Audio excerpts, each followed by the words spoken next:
In today's video, I'm going to teach you how to add reviews in Google Sites. By the end, you'll have a clean, professional review section that builds trust and looks great on your site. First, open your Google site and navigate to the page where you want the reviews to appear. If you're organizing multiple pages, use the Pages panel to select the right one so your visitors find testimonials exactly where they expect them. Next, we'll use the built-in embed option. On the right-hand side, click Insert, then choose Embed. You'll see two choices, by URL or by embed code. For a reviews widget, you'll typically use the embed code option. Before you proceed, make sure you already have a reviews widget code from a provider you trust, like a Google Reviews aggregator, Trustpilot, or a similar service. Most of these services give you an HTML snippet, often an iframe or a script tag that's ready to paste.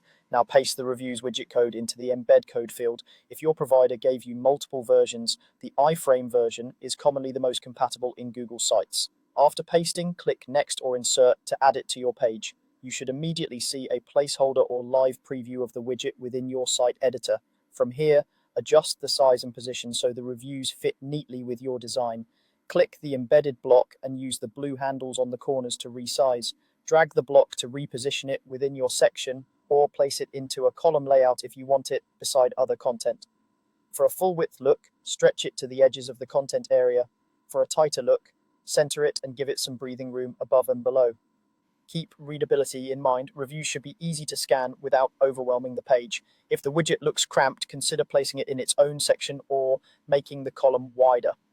It's also a good idea to think about mobile users. A slightly taller embed often prevents content from being cut off on smaller screens.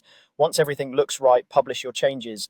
Click the Publish button in the top right corner. If this is your first time publishing the site, confirm the web address and visibility settings, then publish. If you're updating an existing site, simply publish again to push the changes live. After publishing, view the live page to confirm the reviews load correctly and that spacing, alignment, and sizing match what you saw in the editor. That's it. You've embedded a reviews widget in Google Sites, adjusted it for a clean layout, and published your page so your audience can see real feedback right away.